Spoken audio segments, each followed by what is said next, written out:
Hello, and welcome to my first attempt at an actual phonology video. I'm going to be trying to do these in short chunks rather than trying to do an entire class session at once because the video files get very big very quickly and it's hard for them to be processed. Plus, this gives you the choice of digesting the information one chunk at a time and then going back to read or to ask questions or whatever. It's actually in some ways nicer than the live classroom lecture. So last time we had finished up talking about the basic properties of representations in Steriade's aperture theory framework. We were going to go on to look at some of the evidence for and against her various hypotheses about phonological structure. But first, let's give a brief review of what she's proposing. So the main innovation here is that stops, plosives, are to be represented as a sequence of two aperture positions. So as in these pictures. And that means that they can support either nasality during the closure, during the release, during both, or during neither. And that's going to be true of every other feature, not just nasality. So stops can have contours. They're not really contours. They're consequences of the fact that there are two time slots in a stop. Versus fricatives, right? Fricatives cannot, or other continuants, and that's because they are just a single aperture position. That's like an approximant or a liquid or a fricative, and there is no actual contouring in this theory. It's not allowed. This constraint says, nope, no contour segments. So this is why we can support contours on stops, but not on continuants. She also is able to represent unreleased stops in this framework. And that is interesting and novel because it makes it different from other theories, which had avoided a stop release feature. The reason why that's been avoided is specifically because the release or non-release of a stop doesn't seem to be contrastive in any language. So I gave you this example in class. Imagine the potential language English prime that has released and unreleased stops in final position. Actually, English is like that. But imagine that the words not with a released final stop and not with an unreleased final stop mean two different things. Right? Not. And the claim is that English prime, that language where those mean two different things, doesn't exist. So Steriade's response to that is to say, well, if this distinction between released and unreleased is relevant to characterizing other phonological changes, like syllable structure is, then we ought to have it represented in phonology structurally, like syllable structure is.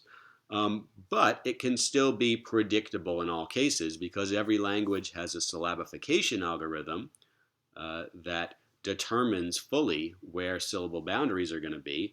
Maybe every language also has a stop release projection algorithm that's going to determine where stop releases are projected. And that would make this just like syllable structure. We need it in our phonological theory because it's required in order to describe where phonological processes occur. But like syllable structure, it doesn't appear to be phonologically contrastive in any language, and so we say that it's going to be derived from a predictable algorithm universally. That's her basic idea. All right, so those basic representational things in hand, what are the generalizations that Steriade's theory is trying to account for? Let's start with the easy ones, these final three here. So no language contrasts prenasal affricates and fricatives. Within the aperture theory, that's because the fricatives are not allowed. There are no prenasal fricatives. They don't exist. They can't be represented phonologically. Nasal contours are impossible on short vowels. That's because nasal contours and all contours in general are just banned in this theory. Post-nasal contours are only possible on stops, on plosives. That's because all contours are limited to plosives because only plosives have two time slots, two aperture positions. There's two more difficult ones here that we'll get into later that are not quite so simple. Sounds that are described as prenasal continuants are less frequent than prenasal stops. And sounds that are described as prenasal continuants, even within that class, strident ones are way more common than non-strident ones. So those last three here are just follow straightforwardly from the basic properties of representations in this theory. One thing left to explain is that there are sounds out there that have been described as prenasal continuants. And what is Steriade going to say about those? Well, this is one of the central empirical claims of the paper. Whenever people describe something as a prenasalized continuant, it's a mistake or a mislabeling.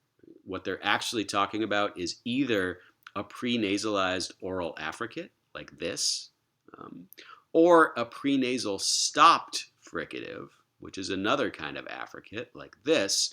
But what they're not describing specifically is a prenasalized fricative. Right? This is what a prenasalized fricative would look like. It would have an initial period of being a nasal fricative, followed by a period of being an oral fricative. And the claim is that this is never what's happening. This is basically impossible. Steriade also acknowledges one final possibility, which is that it could just be a fully nasalized fricative, although this is very, very rare, at least contrastively. Right? So you can sometimes get nasalized continuants in languages where nasality spreads a lot, but it's rarely going to be contrastive. So what is this difference we're talking about here? Why is this one not a prenasalized fricative, but this one is? Well, the claim here is that if you start with complete closure and nasality, that's going to be a stop, like n, a nasal stop. And then if you end with frication, like s, that makes you an affricate, because you start as a stop and end as a fricative. That's very different from being a fricative that starts with nasality and ends with orality. Her claim is that that's not what's happening here. What you're getting is this affricate or this affricate, but never this thing. What is the difference between this prenasalized oral affricate and the prenasal stopped affricate? They're very, very similar. They're very similar in articulatory terms. They're going to be very similar in acoustic and perceptual terms. And the claim from Steriade is that they're identical in phonological terms, that it is impossible to represent the difference between these two realizations in the phonology. Here's what the phonetic difference looks like in the two cases. Here's the prenasal stopped affricate. What happens here? Well, to go from nasal to oral, you're going to need to move your velum, your soft palate. In order to get nasality, you need to lower your velum. That couples the oral and nasal cavities and allows nasal airflow. To stop the nasality for the second part here, you're going to need to raise your velum back up. Right? That's what's going to happen with the velum, with the nasalization pattern here. At the same time, your, in this case, labial constriction, but this is true of any other place of articulation, you're going to need to bring your lips together in order to make the fully stopped nasal m. So first you're going to have a high lower lip that is joined to your lower lip, and then at some later point you're going to need to lower that down to get a fricative, right? So to undo that stricture. Yeah, so here's the two things going on in this affricate. You're going to go from nasal to oral, and you're going to go from stop to fricative. Now, if the stop to fricative part happens a tiny bit before the nasal to oral part, then there's going to be this tiny little bit of time where you have nasality and frication going on at the same time. On the other hand, if you get a tiny change in timing,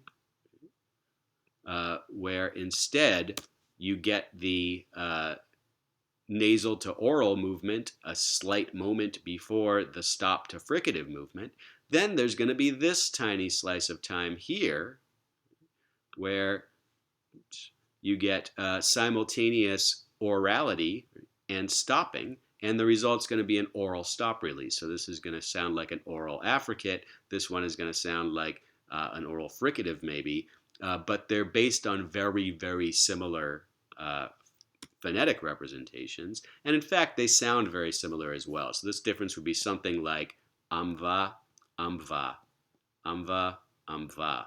Right? Not very distinct sounding. And the claim from Steriade is that this tiny timing difference is too small to actually be represented in the phonology. So the phonology doesn't care which one of these you do. It uses the same representation for both of these, and some manner of phonetic variation is going to determine what actually comes out on any given occasion, that these are phonologically identical sequences of gestures. What's your evidence for this? Well, first of all, when you look at languages that have these sounds that are described as prenasal continuants, often the phonetic description that people give in those grammars actually shows that they're not. They're actually affricates. So that's part one. The sort of more interesting evidence is that some of these segments are described in languages that have phonological processes that distinguish between stops and fricatives. And in those languages, Steriade is claiming, these always pattern as stops and never as fricatives. So here's an example from Ntomba. And in Ntomba, interestingly, all fricatives, or at least all instances of this coronal fricative s, have undergone debuccalization. So they surface only as h. Right? And this is true at the beginning of a word, internal to a word, and so on and so forth. But stops don't undergo this debuccalization process. Right? So presumably, looking at these stems over here on the left, these have a singular prefix lo, or a null prefix in this case. And these all begin underlyingly with s segments, at least that's the claim, and those s segments debuccalize, their place features delink, and they become the placeless h segment. Right? Internal to a word, this is meant to show that a sus segment internal to a word will also debuccalize and turn into h. In fact, the only place where fricatives occur in this language, or this particular fricative, is following a nasal. And so this is with the plural nasal prefix. This is probably a class 9 prefix in a Bantu language. And it's the same stems, the same nouns, except it's following a nasal consonant now. And here, the fricative surfaces. Why is that? Oh, and also these are claimed to be prenasalized fricatives by the person who wrote this grammar.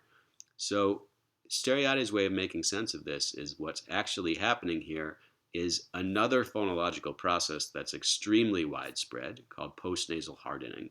Postnasal hardening takes an obstruent that follows a nasal and turns it into minus continuant. So that can be a stop or an affricate. And the claim of Steriade's claim here is that most of these sounds that have been described as prenasal continuants are actually coming out of this postnasal hardening process. And we know independently that postnasal hardening creates plosives as outputs, not fricatives. Therefore, these things that look like prenasal fricatives are actually affricates. The other way we know this is because in general, if these were fricatives in Ntomba, we'd expect them to debuccalize. But if they're minus continuant, that is if they're affricates, then we would not expect them to debuccalize. Why is that? Because minus continuant segments like this ka internal to this word don't debuccalize in Ntomba. Only plus continuant segments like sa do. If this thing that's described as sa is not actually a sa but a tsa, that is a minus continuant affricate, then we have a nice, neat explanation of why it surfaces here as opposed to debuccalizing over here. So that's her claim about Ntomba. This postnasal hardening process itself is going to show up in a lot of different languages in the Steriade paper. So it's worth having a look at here. The input is assumed to be an unreleased nasal. It's unreleased because it's preceding an obstruent. So it's just this A0 position. Has no place features, or at least we have no reason to posit any place features for it. And it precedes some kind of another, in this case, continuant consonant. So here, features are given for a l. So it's going to be a coronal anterior approximant. You get these two together because this is a morpheme and this is the beginning of the next morpheme. And what happens is they fuse into a single segment. If you have an A0 followed by an A max, it wants to fuse together into a complex segment with an A0 and an A max. That is a stop. The only fancy thing that's happening here is that the place features of the release are being carried over onto the closure of this new complex segment, and the nasal feature stays put on that closure, what you get out is a prenasalized stop. And that's because stops structurally contain an Amax node. That is, they structurally contain an approximant. So this is how postnasal hardening works in the Steriade theory. What she's trying to show here is that at least in Bantu languages, a lot of the things that have been described as prenasal fricatives are actually outputs of this postnasal hardening process and are really either plain stops like this or are affricates.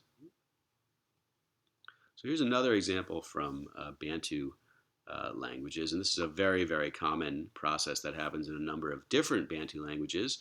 It's denasalization, where before a voiceless obstruent, a nasal will delete. Because for whatever reason, these languages don't like nasals and voiceless obstruents to be next to each other. So for instance, here's some examples here. In Yaka, this prenasalized affricate, and tsa is always realized as tsa. If you get an un followed by a tsa, it comes out without the nasal. In Venda, if you get an followed by a pfa, it always comes out without the nasal. Right? And this is true whether you get them from prefixation or from general morphological concatenation. This is very productive. Here's how Steriade describes this. If you're going to end up with some kind of an affricate that has a closure which is voiceless, then you can't have nasality on that closure if it's voiceless. This rule also exists in suku, and suku has been described as having prenasal continuance, the kind of thing that Steriade says doesn't exist. So what happens when this rule, the denasalization, what happens when you put a nasal before these continuants? What happens here? Shown in 7. Well, so this is just showing that suku has the denasalization process. You put a voiced stop after the nasal prefix, the shaking, the searching, the testifying, you get out prenasalized stops. Ngunga, ndinga, mbuta. You put a voiceless stop there, on the other hand, and you get nasal deletion. It looks like these are also accompanied by aspiration, but the important point here is that n plus puba, you don't get the nasalization in the output. The nasal feature deletes before a voiceless obstruent. What happens with continuance? Well, with voiced continuants like la and z and so on and so forth, with the la one, you get postnasal hardening of the kind we just saw, and the nasal stays put. These are the problematic cases. Before z and v, the claim is that the output of this process is a prenasalized continuant, as in munzenzi, nzangi, mvula. So this is the part that's a problem for Steriade.